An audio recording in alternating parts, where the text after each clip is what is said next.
అందించడానికి సీనియర్ సంపాదకులు తెలకపల్లి రవి గారు సిద్ధంగా ఉన్నారు.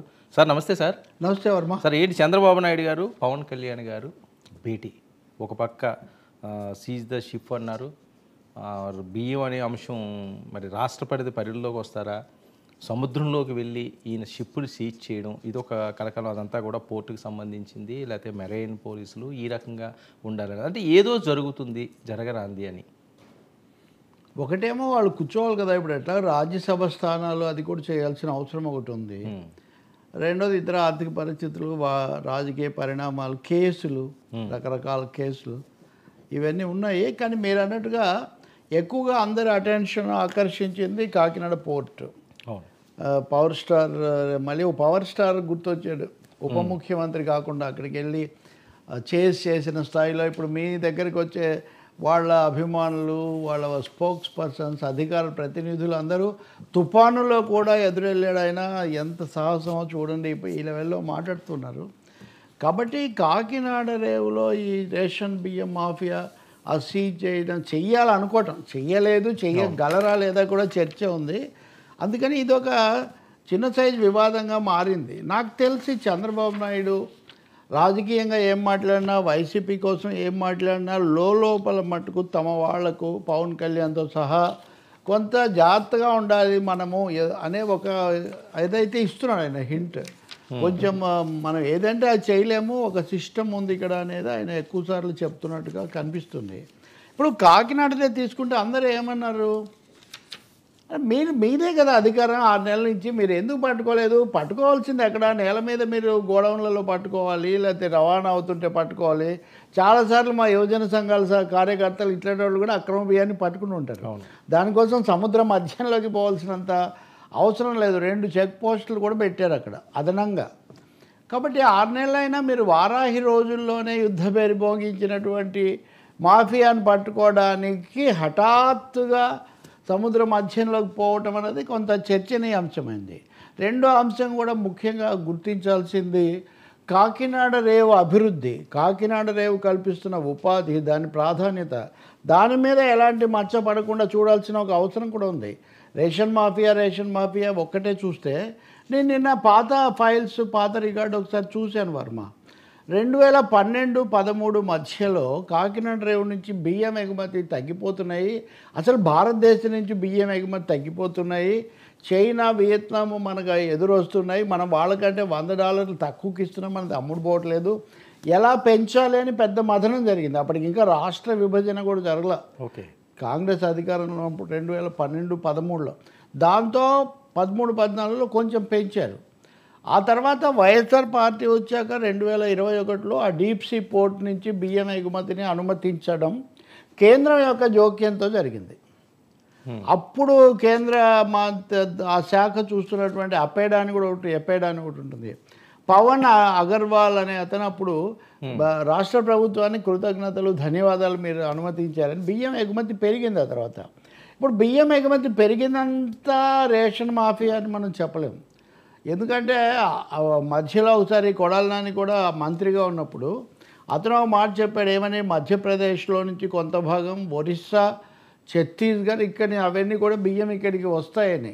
కాబట్టి బియ్యం ఎగుమతికి సంబంధించినంత వరకు కాకినాడ రేవుకు ఒక ప్రత్యేకత కూడా ఉంది, దాన్ని కాపాడుకోవాల్సిన అవసరం ఉంది.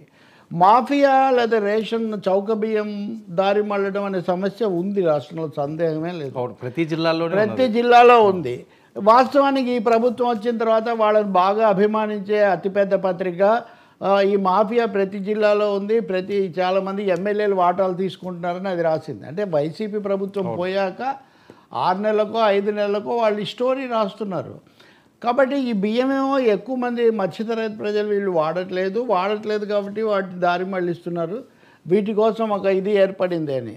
ఇంకోవైపున కొంతమంది ఆర్థికవేత్తలు సలహా ఇస్తున్నారు, రైతులకేమో గిట్టుబాటు ధర రావట్లేదు, పేదలేమి కొంతమందికి అది అంతగా వినియోగంలోకి రాకుండా దారి మళ్ళుతున్నాయి. అటువంటిప్పుడు దాని మీద దృష్టి పెట్టండి, ఆలోచించండి అని. ఇవన్నీ అక్కడ పక్కన పెట్టేసి ఇదేదో కేవలం పవన్ వర్సెస్ ద్వారంపూడి లాగా మారిపోవటం. ద్వారంపూడిని చేయడానికి ద్వారంపూడి మీద నిఘాల మీద పెట్టాలి, కానీ ఇక్కడ పడవలోకి వెళ్తే ఏమైందని అక్కడ కార్మిక సంఘాల వాళ్ళు వీళ్ళు కూడా మాట్లాడుతున్నారు. కాబట్టి ఇక్కడ ఎక్కడో కొంచెం గ్యాప్ ఒక గ్యాప్ అయితే వచ్చింది. ఇంకా మూడోది అక్కడ కీలకమైంది, చెప్పక తప్పదు రాజకీయంగా. మీరు హోంశాఖ మంత్రి అనితనేమన్నారు, అత్యాచారాలు జరుగుతున్నాయి అవి ఇవి అన్నప్పుడు నేను హోంశాఖ మంత్రిని కాదు, హోంశాఖ నా చేతుల్లో లేదు, ఉంటే నేను చెప్పేవాడిని మీరు ఇక్కడ అన్నారు, ఢిల్లీలో అన్నారు, మొన్న కూడా అన్నారు. మరి మొన్న ఆ మాట ఎందుకు అనలేదు? సివిల్ సప్లైస్ శాఖ మాదే, అవును, సివిల్ సప్లైస్ శాఖ మాదే, అందుకని నేనే చూసుకుంటాను, లేకపోతే ఆయన చూడలేదని అనాలి కదా. అత్యాచారాలకు అనితని అన్నప్పుడు పౌర సరఫరాల శాఖలో మాఫియాను అరికట్టలేకపోయినందుకు అనాలా? నేను లాజికల్లీ స్పీకింగ్ ఆయన మీ పక్కనే కూర్చున్నాడు. కాబట్టి ఇక్కడ ఎక్కడ కొంత పొందిక లేదు, పొంతన లేని వ్యవహారం కొంత ఉంది.